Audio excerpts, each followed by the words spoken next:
Well, hey friends, welcome back. Welcome back to my channel, formerly Sewing, Growing, now TriBecca Designs. Yes, I did change the name of the channel just in case you were wondering or had noticed or didn't notice.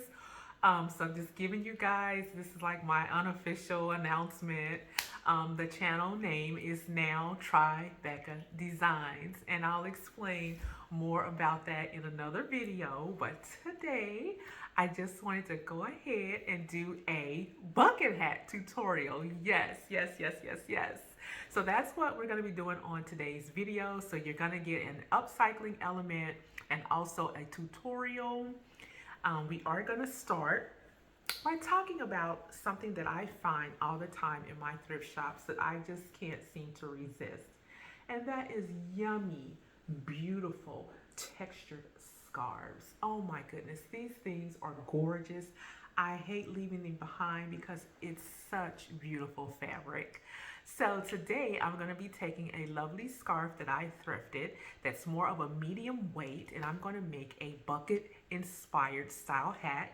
I'm going to style it up at the end for you guys as I always do, but please, please, please don't forward to the end. Be sure and watch all of the video because I'm going to give you 3 great sewing tips. One of those sewing tips is going to be how to clip curves, how to grade seams, and how you can use a tailor's hem. So in my videos, I always try to give you guys some really, really helpful sewing tips and demonstrate how those can help you elevate the finish in your sewing projects.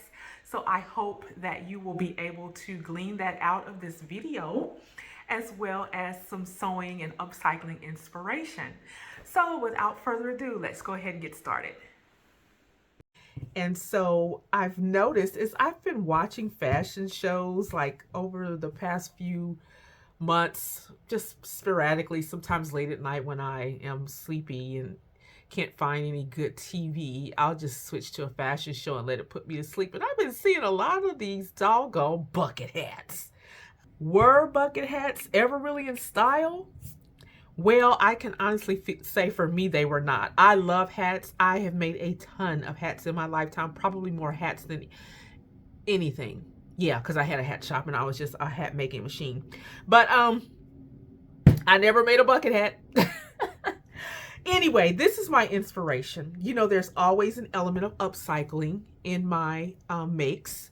And I found this beautiful scarf at the thrift store a few months ago, and I was going to use it for some trim to make a winter kimono style blouse. That would have been beautiful trim. However, I thought to myself, wow, this would be a gorgeous bucket hat. This is the wrong side, which is also beautiful and could be used for the right side. But I'm going to go ahead and stick with this right side because I can wear this with all of my jeans, denim in any color. It has light blue, periwinkle-ish, purplish, and then also this navy, royal blue kind of blue. And I wear army green quite a bit. Can wear with any type of, you know, dark greens. And then you've got, oh, your pinky, plummy, purpley reds. And I thought, wow, this would be a beautiful bucket hat. So without further ado, that's what we're going to be making on today's Friday Sews. This is the pattern I'm going to use, something I've had in my stash forever and a day. It is a Vogue 8869. I love to give you guys the years on these. I should have looked ahead of time. Oh, 2012. That sounds about right. And I'm going to make view C. That is one corny looking bucket hat. So we'll see what we can do to jazz this up. It has just a few pattern pieces, as you all know. And let's see, I'm talking about 3 pieces. Piece number 5, you can see I've never made this. I haven't cut it out. I haven't traced over it. This is the, let's see, crown, okay? Goes on the center fold. Piece number 6 is the top of the hat. And then piece number 7, which is the brim. Okay, and I'm going to be doing a size medium. The circumference of my head plus some of my hair in the back where it's kind of thick, total 23 and a half right now. And so that's a size medium. Let's get cut, then let's get sewing. Wow, looks like I have just enough.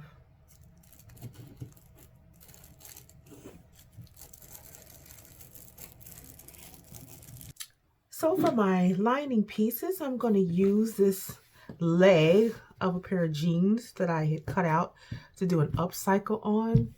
I actually made a denim swimsuit last summer and I did not post about it, but I think I might put that on my form and show it to you guys this summer. Okay, friends, it's time to make the gravy, baby. My favorite part, it's time to sew.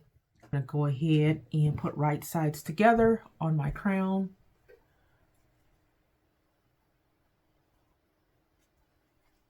Pin and stitch.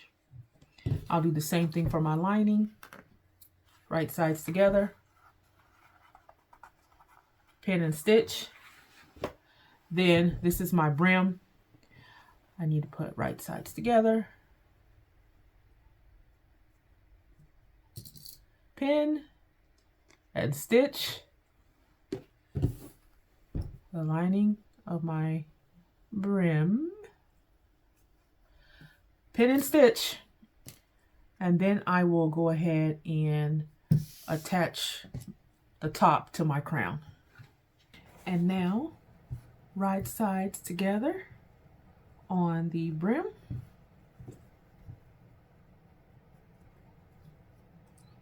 Pinning at the seams.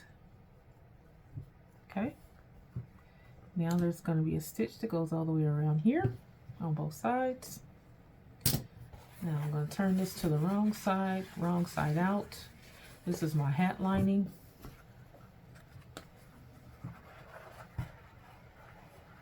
I am going to do a finger press for the purpose of knowing exactly where my center front and center back is on this piece. Yes, so I'm going to take center back and put it on the seam line. Pin it. Find the center front just by doing something like that. I could crease that with my fingers if I wanted, but it's not necessary. Go ahead and match those two centers up. Pin it. Oh yeah, this is going to be really nice and easy to sew. Not going to give me any problems whatsoever. Okay, now that the right and wrong sides of my brim are sewn together, I'm going to grade my seams. So I'm just going to come in here and I'm going to take one side and I'm going to cut it slightly shorter than the other side. I'm going to do that all the way around. This is called grading. Okay, see how one's longer than the other? Then I'm going to go in and clip in on both sides all the way around to allow that fabric and the interfacing to expand when I turn it so that it's a nice rounded curve without any kinks in it. If you know what I mean by those kinks. It keeps it from being nice and circular in shape. Okay, I'm going to do that. And we're also going to do the same thing for the top of the hat and the crown. Okay, guess who I'm rocking with today? The Hamburglar! Tailor's ham. I call mine the Hamburglar. So anyway, what I have done here is opened up my seams and use my tailor's ham, put my iron on there and pressed all the way around. That helps those seams lay nice and neat when you go back to start your row of top stitching. Now I'm going to go ahead and steam that down in place and do all of my rows of top stitching.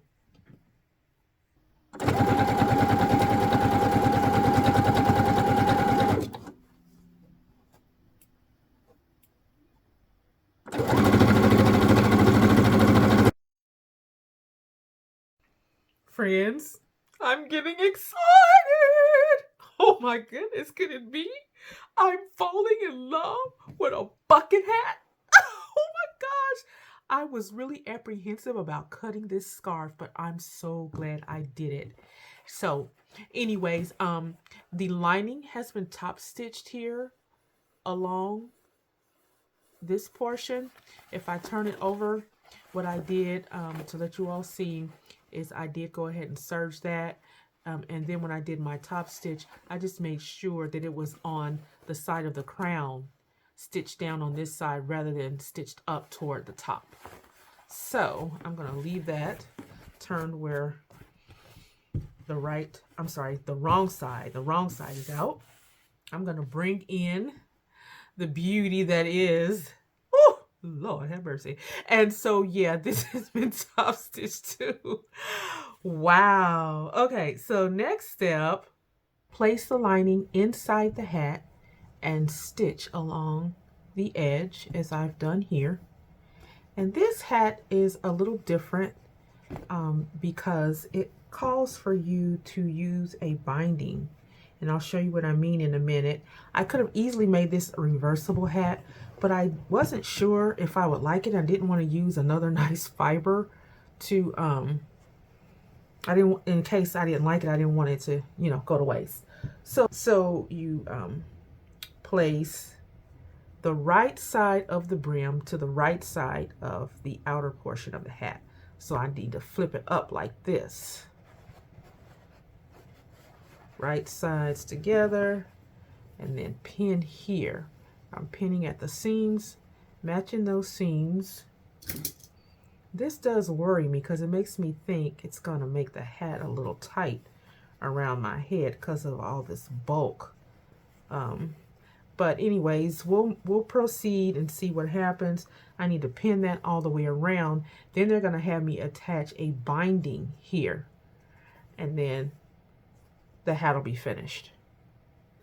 My dear friends, I am seeking your prayers.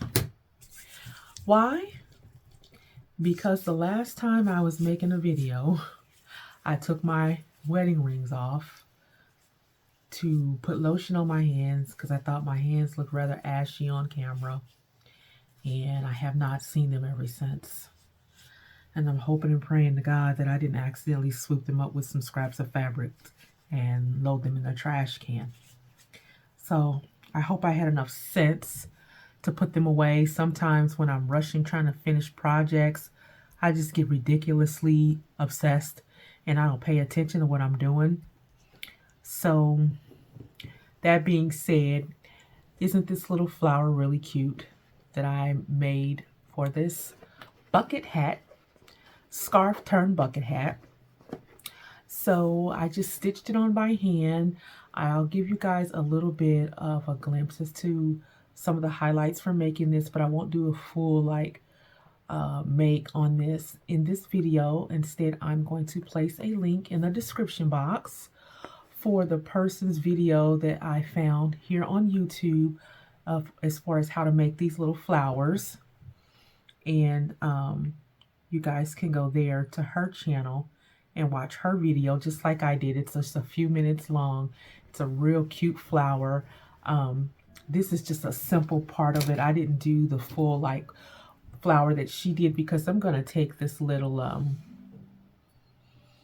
pin that I thrifted and I'm going to use that for the center of my flower. And oh, isn't that going to be cute? It's a bucket hat, but she's all dressed up for her maker, which would be me. So yeah, I think it turned out really cute, you guys.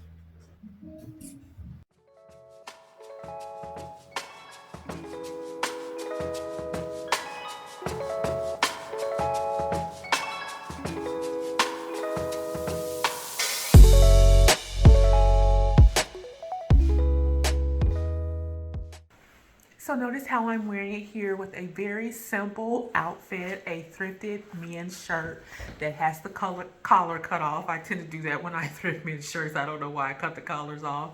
And I cropped it. Just a typical men's dress shirt. And even the skirt was thrifted.